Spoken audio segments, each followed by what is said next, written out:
23 yanvar ay kalenderi boyunca, Müslüman kalenderi boyunca Recep ayının biri 1444 yılının 1 Recep'i bu ay kalenderi boyunca indi 7. ayga to'g'ri keladi. Bu biz Müslümanlar için büyük ulug' ay. Şunun içinde Allah Subhanahu wa Ta'ala bizi de Kur'an-ı Kerim'inde bir neçe orunda bizi şu ay hakkında ayetler desili.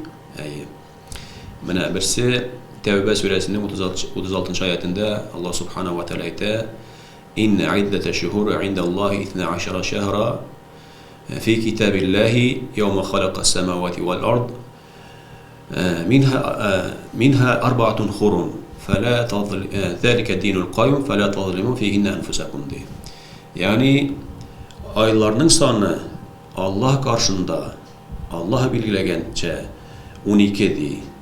O 12 ayını Allah Teala jirlerini hem köklerini yaratkan kendi özü bilgiledi. Deyip Allah Teala söylüyor. Minha arba'atun hurum, şularının arasında 4'tesi haram deyip koya. Mında nersesi haramsın? Tabi nersi haram bola bu aylarda.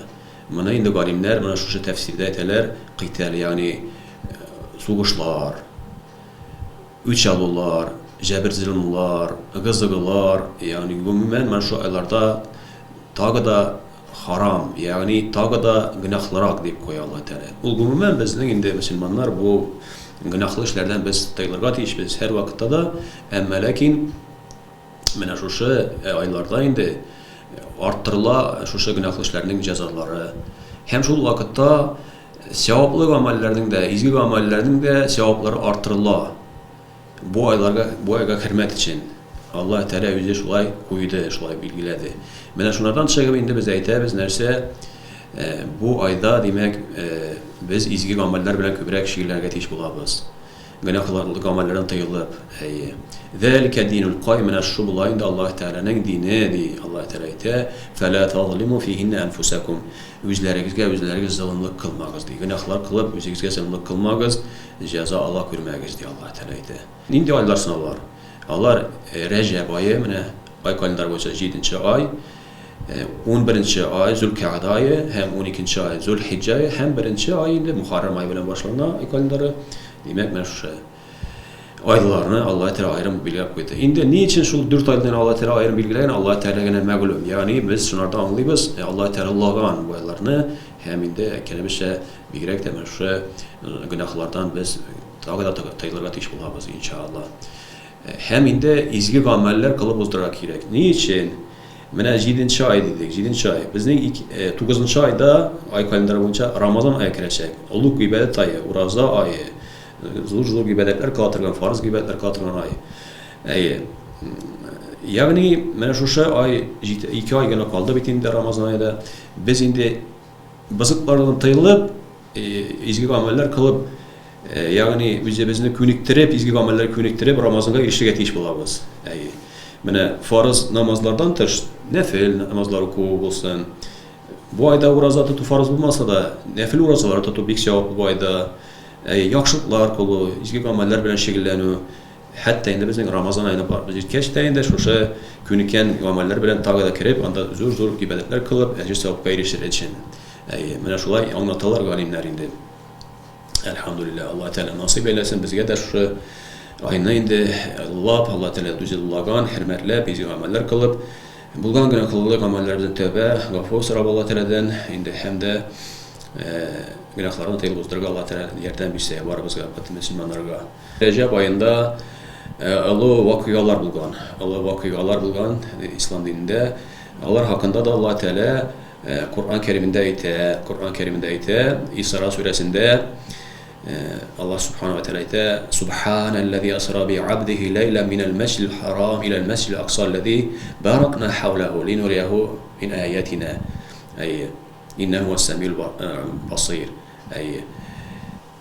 Bütün kimçiliklerden pak bolgan Allah Teala tinle bilen köçirdi özünün kılın Mescid-i Haram'dan Kâbatullah Mescidinden Mescid-i Aksa'ga bütün dile önüne bereket indirgen özünün şu izgi yerine köçirdi.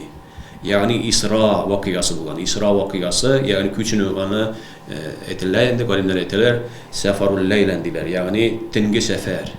Tinde bir Allah Teala küçüre.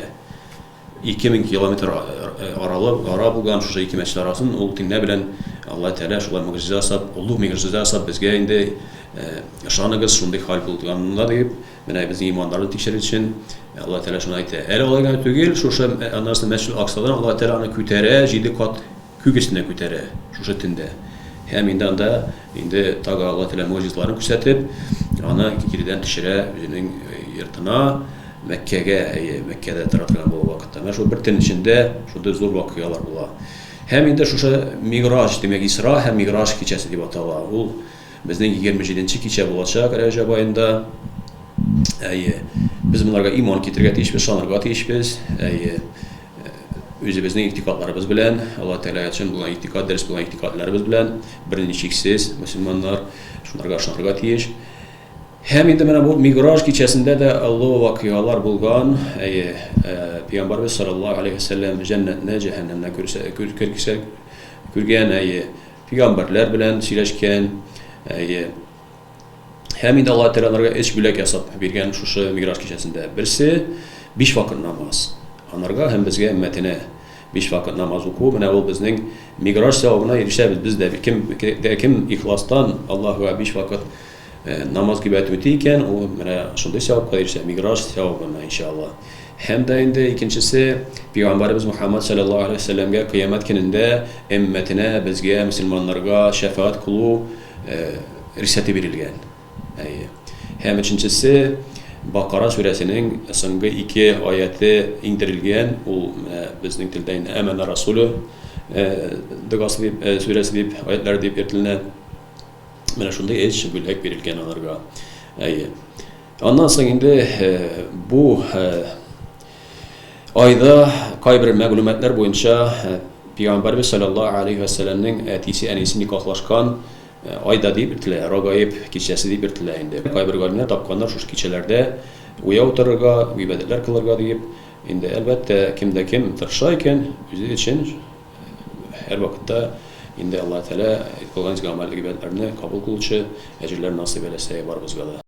لا إله إلا الله وحده لا شريك له له الملك وله الحمد يحيي ويميت